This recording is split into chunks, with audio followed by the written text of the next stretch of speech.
प्रभु का मैं धन्यवाद करता हूँ, परमेश्वर की स्तुति करता हूँ कि प्रभु ने मौका दिया आप लोगों के बीच में एक बार फिर से आने का। और कई साल पहले मैं यहाँ पर आया था और मैं प्रभु का धन्यवाद करता हूँ और काफी लंबे समय बाद प्रभु एक बार फिर से मुझे यहाँ पर लेके आया है।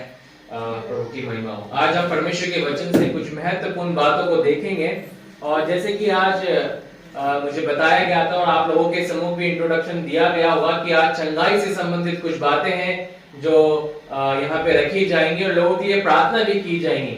मगर उस तमाम बातों का आरंभ करने से पहले मैं प्रभु के वचन से मैं आपके सामने कुछ बातें रखना चाहता हूँ, चंगाई से संबंधित कुछ बातें मैं रखना चाहता हूँ। फिर कुछ वचनों को मैं आप लोगों के समूह बांटना चाहूंगा। आइए प्रभु के वचन से मेरे साथ निकाले परमेश्वर के वचन से भजन संहिता 103 और उसका कोई भी तीसरा पद पढ़े।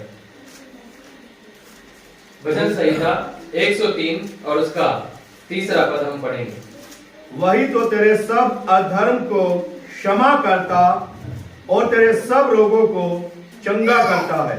वही तो तेरे सब अधर्मों को क्षमा करता और तेरे सब रोगों को चंगा करता है। परमेश्वर का वचन जो है इस बात की शिक्षा हमें देता है, एक सिद्धांत को हमारे सामने लेके आता है कि परमेश्वर इससे पहले चंगाई को दे। परमेश्वर का वचन इस बात को कह रहा है, मैं इस बात को नहीं कह रहा, कोई प्रचारक इस बात को नहीं कह रहा, मगर स्वयं परमेश्वर इस बात को कह रहा है कि वे अधर्मों को क्षमा करने वाला है और सब रोगों से चंगा करने वाला है। क्या लिखा है यहाँ पे? सब अधर्म, कैसे भी पाप क्यों ना हो, काले हो, पीले हो, बैंगनी हो, कैसे भी पाप क्यों ना हो, कैसे भी पाप के दलदल में क्यों ना फंसे हुए हो, परमेश्वर इस बात को कह रहा है कि मैं तुम्हारे सब अधर्मों को क्षमा कर देने वाला परमेश्वर हूं और सब रोगों से तुम्हें क्या है, चंगा करने वाला परमेश्वर भी हूं। परमेश्वर सब अधर्मों को भी क्षमा करता है और सब रोगों को चंगा करने वाला परमेश्वर है। चाहे आप कैसे भी रोगों को लेके क्यों ना आए हो, कैसी भी बीमारी से क्यों ना ग्रसित हो या आपके रिश्तेदार ग्रसित हो, उन तकलीफों में से होके जा रहे हो, प्रभु का वायदा है, प्रभु का वचन है कि वे सब रोगों से चंगा कर देने वाला परमेश्वर है। चाहे वे एड्स की बीमारी क्यों ना हो, चाहे वे कैंसर की बीमारी क्यों ना हो, चाहे वे शुगर की बीमारी क्यों ना हो, चाहे वे कैसी भी बीमारी क्यों ना हो, चाहे वे पीलिया हो या और भी अन्य कोई बीमारी क्यों ना हो, चाहे वे कोविड क्यों ना हो। जैसे कि हम सब जानते हैं कि पिछले लगभग 1.5 साल से हमारा भारत देश और पूरा विश्व इस महामारी से संघर्ष करते आया है, मगर इन तमाम बातों के मध्य में प्रभु का वचन इस बात की प्रतिज्ञा दे रहा है कि परमेश्वर जो है सामर्थी परमेश्वर है, जो हर एक रोगों को चंगा कर देने वाला परमेश्वर है, हर एक महामारी से हमें चंगा कर देने वाला परमेश्वर है। ऐसा नहीं हुआ कि बहुत सारे विश्वासी लोग जो हैं इस महामारी से ग्रसित नहीं हुए हो, मगर हमने बहुत सारी खबरों को 2021 के अंदर सुना कि बहुत सारे विश्वासी जो परिवार है, मसीह जो लोग हैं, प्रभु के दास है, दासियां हैं, सेवक लोग हैं, वे भी इस महामारी से ग्रसित हुए। मगर हमने उन तमाम बातों के मध्य में एक बात को पाई, एक कॉमन बात को पाई, वो ये कि परमेश्वर जो है चंगा करने वाला परमेश्वर है। और इससे उसकी सामर्थ को मैंने भी और मेरी पत्नी ने भी इस साल अनुभव किया कि परमेश्वर वास्तव में चंगा करने वाला परमेश्वर है। तो आज हम परमेश्वर के वचन के एक सिद्धांत को सीख रहे हैं। इससे पहले कि मैं और आगे की बातों को आपके सम्मुख रखूं, एक बेसिक टीचिंग मैं आपको देना चाहता हूं कि परमेश्वर का एक यूनिवर्सल लॉ है। परमेश्वर के 2 यूनिवर्सल लॉ है। जो कोई इज़राइल को आशीष देगा वे स्वयं आशीषित होगा, ये परमेश्वर का पहला यूनिवर्सल लॉ है। जो कोई इज़राइल को आशीष देगा मैं उसे आशीष दूंगा, जो इज़राइल को कोसेगा मैं उसे श्राप दूंगा। और ये हम पूरे संसार में अब तक देखते हुए आए हैं। मगर मेरा विषय ये नहीं है, मेरा दूसरा विषय है। दूसरा विषय ये है कि परमेश्वर चंगा करने वाला परमेश्वर है, मगर उस तमाम बातों से पहले वे पापों को क्षमा करने वाला परमेश्वर। आइए प्रभु के वचन से हम एक और बात को देखेंगे, फिर आगे हम जाएंगे। मरकुस रची सुसमाचार उसका 2रा अध्याय और उसका कोई भी 5वां पद पढ़े। मरकुस उसका 2रा अध्याय और उसका 5वां पद हम पढ़ेंगे। यीशु ने उनका विश्वास देखकर उस लकवे के रोगी से कहा, हे पुत्र तेरे पाप क्षमा हुए। हम इस बात को देखते हैं कि कुछ लोग जो हैं खटिया पे उठा के उस लकवे के रोगी को लेके आते हैं और यीशु मसीह उस रोगी को देख के नहीं, मगर उन लोगों के विश्वास को देख के उस रोगी से कहते हैं कि हे पुत्र क्या क्षमा हुए? तेरे पाप क्षमा हुए। यीशु मसीह ने तुरंत ये नहीं कह दिया कि उठ अपनी खाट उठा और चल फिर। आगे के पदों में हम देखते हैं 11वें पद को भी पढ़ें, 11वें पद को पढ़ें एक बार, 2 का 11। मैं तुझसे कहता हूं, मैं तुझसे कहता हूं, उठ अपनी खाट उठाकर, उठ अपनी खाट उठाकर अपने घर चला जा, अपने घर चला जा। उठ अपनी खाट उठा और अपने घर को तू चला जा, है ना। यीशु मसीह ने इस सेंटेंस को बोलने से पहले यीशु मसीह ने एक बात कही, और वो बात ये थी, हे पुत्र तेरे पाप क्षमा हुए। और हम बहुत सारे वचनों के अंदर, नए नियम के अंदर यीशु मसीह की, जहां यीशु मसीह ने लोगों को चंगाई दी, हम इस बात को देखते हैं, कॉमन बात को देखते हैं कि यीशु मसीह ने कहा अब से तेरे पाप क्षमा किए गए हैं, अब तू इसमें ना पड़ना। बार बार इन बातों को हम देखते हैं। तो एक यूनिवर्सल लॉ है परमेश्वर का कि परमेश्वर सब अधर्मों को क्षमा करता है और फिर सब रोगों को चंगा करता है। अगर आज आप कोई बीमारी के साथ यहां पर आए हैं, कोई तकलीफ के साथ यहां पर आए हैं, तो सबसे पहली चीज जो हमें करने की आवश्यकता यह है कि हम अपने जीवन को परमेश्वर के सम्मुख लाके रखें। कि परमेश्वर अगर जानबूझ के या अनजाने में हमारे जीवन से कुछ ऐसी बात हुई है जो हमारे जीवन में ये समस्या को लेके आई है, तो प्रभु तू हमें क्षमा कर। अपने पुत्र के यीशु मसीह के उस बहुमूल्य लहू से हमें धो के, हमारे अपराधों को धो के तू हमें क्षमा कर, और हमारे उन रोगों से तू हमें चंगाई हमें दे। आज का जो मेरा विषय है, जैसे कि बोला गया है, चंगाई, और उसी से संबंधित कुछ बातों को मैं रखना चाहता हूं। जो समय सीमा मुझे दी गई है उसी के अंदर मैं रखना चाहता हूं, और उसके लिए आप परमेश्वर के वचन से निकाले मरकुस रची की सुसमाचार, उसका 5वां अध्याय और उसका आप 21 पद से पढ़ें। जब यीशु फिर नाव से पार गया तो एक बड़ी भीड़ उसके पास इकट्ठी हो गई, और वह झील के किनारे ही था। याईर नामक आराधनालय के सरदारों में से एक आया और उसे देखकर उसके पांव पर गिरा और ये कहकर उससे बहुत विनती की, मेरी छोटी बेटी मरने पर है, तू आकर उस पर हाथ रख कि वे चंगी होकर जीवित रहे। तब वह उसके साथ चला और बड़ी भीड़ उसके पीछे हो ली, यहाँ तक कि लोग उस पर गिरे पड़ते थे।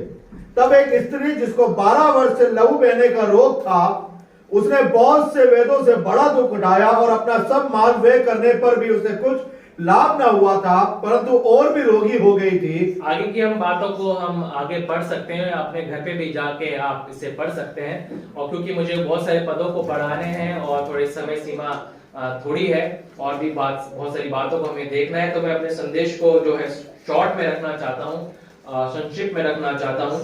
25वां पद इसका मेन है, मैं पढ़ना चाहता हूँ। एक स्त्री थी जिसको 12 वर्ष से लहू बहने का रोग था। उसने बहुत वेदों से बड़ा दुख उठाया और अपना सब माल व्यय करने पर भी उसे कुछ लाभ ना हुआ था, परंतु और भी रोगी हो गई थी। एक स्त्री के विषय में हम यहाँ पर देखेंगे, और मैं 2 जनों के बारे में आज थोड़े से समय में रखना चाहूंगा। एक तो यह है कि एक स्त्री है जिसको 12 वर्ष से लहू बहने की बीमारी, ऐसा रोग उसको हो गया है जिससे वो बड़े लंबे समय से संघर्ष कर रही है। और एक व्यक्ति के विषय में हम और देखेंगे, प्रभु के वचन से आप निकालें यूहन्ना उसका 5वां अध्याय, आप निकालें यूहन्ना उसका 5वां अध्याय आप निकालें और उसका 23 पद से पढ़ें। ये सब लोग जैसे पिता, पहले पद को पढ़ेगा। इन बातों के पश्चात यहूदियों का एक पर्व हुआ और यीशु यरूशलेम को गया। यरूशलेम में भेड़ फाटक के पास एक कुंड है जो इब्रानी भाषा में बेतहसदा कहलाता है। उसके 5 ओसारे हैं। इनमें बहुत से बीमार, अंधे, लंगड़े और सूखे अंग वाले पानी के हिलने की आशा में पड़े रहते थे, क्योंकि नियुक्त समय पर परमेश्वर के स्वर्गदूत कुंड में उतरकर पानी को हिलाया करते थे। पानी हिलते ही जो कोई पहले उतर जाता था वह चंगा हो जाता था, और चाहे उसकी कोई भी बीमारी क्यों ना हो। वहां एक मनुष्य था जो 38 वर्ष से बीमारी में पड़ा था।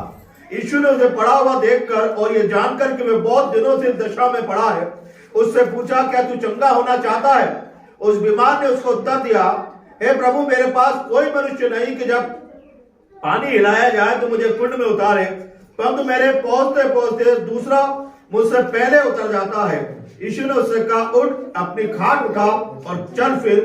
वह मनुष्य तुरंत चंगा हो गया और अपनी खाट उठाकर चलने फिरने लगा। तो हमने दो व्यक्तियों के विषय में अभी पढ़ा। हमने मरकुस की 5वें अध्याय में एक स्त्री के विषय में पढ़ा जिसको 12 साल से लहू बहने की बीमारी थी, मगर उस स्त्री के पास एक बड़ा विश्वास था, और विश्वास ये था कि अगर मैं यीशु मसीह के वस्त्र की छोर को भी छू लूंगी तो मेरी ये बीमारी जिससे मैं 12 साल से संघर्ष कर रही हूँ, बड़ी तकलीफ में से होके मैं जा रही हूँ, मेरी वो तकलीफ तुरंत दूर हो जाएगी। उस स्त्री को एक बड़ा विश्वास था, एक बड़े भरोसे के साथ वे आई थी, और जैसे ही उसने यीशु मसीह को देखा वे तुरंत जाती है, दौड़ के जाती है।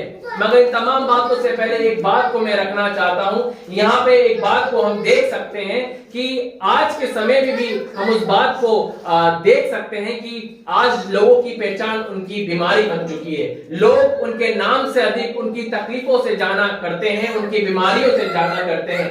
कई बार हम उस व्यक्ति के नाम को नहीं जानते, कई बार हम उसके पते को नहीं जानते, कई बार हम उसके व्यक्तित्व को नहीं जानते, हम उसके बारे में कुछ नहीं जानते हो, मगर हम इस बात को जरूर जानते हैं कि हमारे पड़ोस में एक आंटी है जिसको कैंसर हो रखा है, हमारे पड़ोस में एक व्यक्ति है जिसको टीबी की बीमारी है, हमारे पड़ोस में एक जन है जिसको ऐसा रोग हो चुका है जिससे वे काफी संघर्ष कर रहा है। यानी कि आज लोगों की बीमारी, लोगों के स्ट्रगल्स, लोगों की समस्या जो है उनकी पहचान बन गई है। और यहाँ पे जो स्त्री है जिसको 12 साल से लहू बहने की बीमारी है, इसकी भी पहचान इसकी बीमारी बन गई थी। क्या आज कोई यहाँ पर है जिसकी पहचान उसकी समस्या बन गई है, उसका रोग बन गया है, उसकी बीमारी बन गई है? तो आज मैं प्रभु के मधुर और मीठे नाम से, यीशु मसीह के नाम से एक शुभ संदेश आपके लिए लेके आया हूं कि परमेश्वर सामर्थ्य है आपके हर एक रोगों से आपको निजात देने के लिए, आपको चंगाई देने के लिए, आपके हर एक बीमारी के बिस्तर को पलट लेने के लिए, आपकी हर एक परिस्थितियों को बदल देने के लिए प्रभु आज भी सामर्थ्य परमेश्वर है। जैसे आज से 2000 साल वर्ष पूर्व यीशु मसीह सामर्थ्य था, इस पृथ्वी के ऊपर वे आया, उसने लोगों को छुआ, लोगों को चंगाई दी, उसके चेलों ने लोगों को छुआ, उन्होंने चंगाई दी। तो मैं आज प्रभु के वचन से इस बात को आपके सम्मुख लेके आना चाहता हूं, हमारा परमेश्वर युगानुयुग एक सा परमेश्वर है। ना तो वे कभी बदला था, ना वे बदला है, ना वे कभी बदलेगा, ना तो उसकी सामर्थ बदली थी, ना उसकी सामर्थ कभी बदलेगी। वे आज भी वैसा ही परमेश्वर है जैसे वे पहले था, आज से 2000 साल वर्ष पहले था, आज भी वे वैसा है और आने वाले कई सालों तक, सदियों तक वे वैसा ही रहेगा। ना उसकी सामर्थ कम हुई है, ना उसकी सामर्थ को प्रकट करने का तरीका जो है वे बदला है। परमेश्वर सामर्थी परमेश्वर है। क्या आज आपकी समस्या, क्या आज आपकी बीमारी, आपकी पहचान तो नहीं बन गई है? इस स्त्री की पहचान उसका रोग बन गई थी। वहां पे 38 साल से वो व्यक्ति बीमार था। 38 साल का मतलब है 38 दिन के बारे में बात नहीं कर रहा हूं, 38 महीने के बारे में बात नहीं कर रहा हूं। 38 साल बहुत साल होते हैं। यहाँ पे जो अधिकतर लोग होंगे, शायद यहाँ पे बहुत सारे बच्चे भी, हमें से कईयों की, मेरी भी इतनी उम्र नहीं हुई जितनी उम्र उसने बीमारी में काट दी थी। यानी कि हम देख सकते हैं कि लंबा समय हो सकता है कि आपको भी आपकी तकलीफ में, आपकी समस्या में, स्ट्रगल में, बीमारी में काफी लंबा समय हो गया हो, मगर आज जैसे मैंने थोड़ी देर पहले कहा, एक बहुत ही अच्छी गुड न्यूज, एक शुभ संदेश हम लेके आए हैं। वो ये कि हमारा यीशु मसीह बदला नहीं है, वे आज भी वही परमेश्वर है जो वे पहले था, और वे युगानुयुग एक सा परमेश्वर है। क्या आज आपकी समस्या आपकी पहचान बन गई है? क्या आपकी समस्याओं में आपको चंगाई के लिए, अपनी ट्रीटमेंट के लिए लगा दिया हो सकता है ना? हम जब बीमार होते हैं तो क्या होते हैं, हम अपने सेविंग्स को क्या है, अपने ट्रीटमेंट के लिए खर्च करने लग जाते हैं, है ना? पैसों को हम खर्च करने लग जाते हैं, डॉक्टरों की फीस में देने लग जाते हैं, दवाइयों को खरीदने में लग जाते हैं, और जो ट्रीटमेंट के लिए जो प्रोसेस जो होता है, एक्सरे होता है, सोनोग्राफी होती है, या जो भी ब्लड टेस्ट होते हैं, जो भी टेस्ट क्यों ना हो, उसके लिए हम बहुत सारे पैसे जो है खर्च करने लग जाते हैं। इस स्त्री के साथ भी ऐसा हुआ, उसने भी अपना सब कुछ गवा दिया, अपनी इस चंगाई के लिए गवा दिया। क्या आज आपने अपना सब कुछ गवा दिया है? इस स्त्री के समान अपने पैसों को गवा दिया है? उस 48 साल से जो व्यक्ति था उसने तो अपनी आशा ही गवा दी, उसकी आशा ही मानो चली गई। इसलिए तो 38 साल से वो प्रयास नहीं कर रहा था। उसने कई दिन प्रयास करे, कई साल प्रयास करे, कई महीने उसने प्रयास करे, मगर उसके जीवन में एक समय आया कि उसने प्रयास करना ही छोड़ दिया। क्यों? क्योंकि वो इस बात को मान बैठा था, चंगाई मेरे लिए नहीं बनी है। मगर यीशु के नाम से मैं आपको एक बात बताना चाहता हूं, चंगाई आपकी है। आमीन। चंगाई हमारी है क्योंकि यीशु मसीह ने कीमत को चुकाया है। यीशु मसीह ने कीमत को चुकाया। आइए उस पद को हम पढ़ेंगे, पहला पत्र उसका दूसरा अध्याय और उसका 24 पद।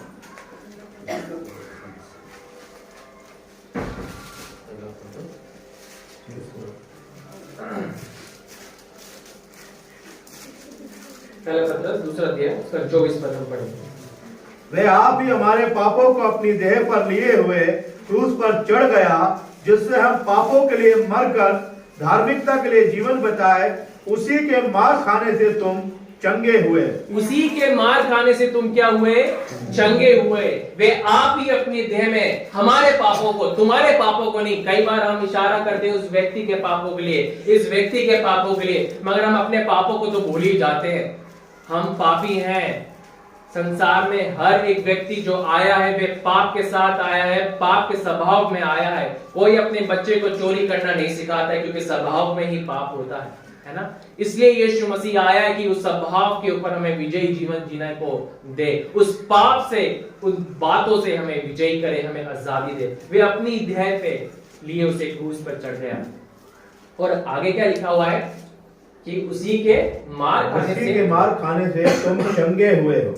तुम चंगे हुए हो। उसी के मार खाने से तुम चंगे हो। यहाँ पे ये नहीं लिखा गया कि तुम चंगे हो जाओगे, मगर क्या लिखा है? तुम चंगे हुए हो, है ना। मगर एक लास्ट बात बोल के मैं समाप्त करूंगा। वो बात ये है, उस स्त्री के पास तो बड़ा विश्वास था। क्या विश्वास था? कि मैं यीशु के वस्त्र को ही छोर को ही छू लूंगी तो क्या है? चंगी हो जाऊंगी। उसके पास तो विश्वास था। मगर 38 साल के से जो रोगी था, व्यक्ति था, उसके पास तो वो विश्वास भी नहीं था, है ना। अगर आप कुछ लोगों के पास विश्वास है, प्रेज द लॉर्ड, अगर आपके पास कुछ लोगों के पास अगर विश्वास नहीं है तो मैं एक बात आपको बताना चाहता हूँ। निकाले मरकुस उसका यूहन्ना 5 अध्याय उसका 7वां पद हम पढ़ेंगे, उसके बाद मैं समाप्त करूंगा। यूहन्ना 5 अध्याय उसका 7वां पद। उस बीमार ने उसको उत्तर दिया, हे प्रभु, मेरे पास कोई मनुष्य नहीं कि जब पानी लाया जाए तो मुझे कुंड में उतारे, परंतु मेरे पहुंचते पहुंचते दूसरा मुझसे पहले उतर जाता है। यहाँ पे हम एक बात को देख सकते हैं कि उस व्यक्ति के पास जब यीशु मसीह आए तो यीशु मसीह ने क्या उससे सवाल किया? क्या तू चंगा होना चाहता है? क्या आज आप चंगे होना चाहते हैं? तो उस व्यक्ति के पास तो इतना विश्वास नहीं था, मगर उसके पास जो था वो था एक सच्चाई है। क्या सच्चाई? कि प्रभु, मेरे पास तो कोई व्यक्ति ही नहीं है ना, कोई जन ही नहीं है मेरी सहायता करने के लिए। मेरे पास इतना बड़ा विश्वास नहीं है। हो सकता है यहाँ पे कुछ ऐसे लोग हो जिनके पास उस स्त्री के समान विश्वास ना हो, मगर एक बात मैं आपको बताना चाहता हूँ, अगर आपके पास विश्वास नहीं है फिर भी आप यीशु की ओर से चंगाई को प्राप्त कर सकते हैं अपने जीवन में। वो ये कह के कि हे प्रभु, मेरे पास वो विश्वास नहीं है, प्रभु तू उतरा, तू मेरी सहायता कर। इस व्यक्ति ने इस बात को कहा, हे प्रभु, मैं चंगा होना तो चाहता हूं मगर कोई जन मेरे पास नहीं है कि मुझे जब सरदूत उतरे उस पानी को उलाए तो मुझे हिलाए तो मुझे वहां पे पहुंचा दे। उसने एक सच्चाई को बोला, अपने कन्विक्शन को, अपने विचारों को, अपनी बातों को उसने क्या किया? यीशु मसीह के ऊपर जाहिर किया। कोई नहीं है, कोई नहीं, मेरे पास विश्वास भी नहीं। एक सच्चाई। अगर आज आप यहाँ पर आए तो एक सच्चाई के साथ प्रभु से बोले कि प्रभु, मेरे पास उतना विश्वास तो नहीं है प्रभु, मगर मैं चंगा होना चाहती हूँ, मैं चंगा होना चाहता हूँ प्रभु, मैं चंगा होना चाहता हूँ प्रभु, तू मेरी सहायता कर, तू मेरी सहायता कर। हो सकता है कुछ लोगों के पास उस स्त्री के समान विश्वास हो, और हो सकता है कुछ लोगों के पास विश्वास ना हो, मगर सच्चाई के साथ अंगीकार करें, हे प्रभु, तू मेरी सुधि है, मेरी सहायता कर, क्योंकि मैं काफी सालों से, कई वर्षों से संघर्ष कर रहा हूँ, इस बीमारी में, इस तकलीफ में संघर्ष कर रहा हूँ, मेरी सहायता कर।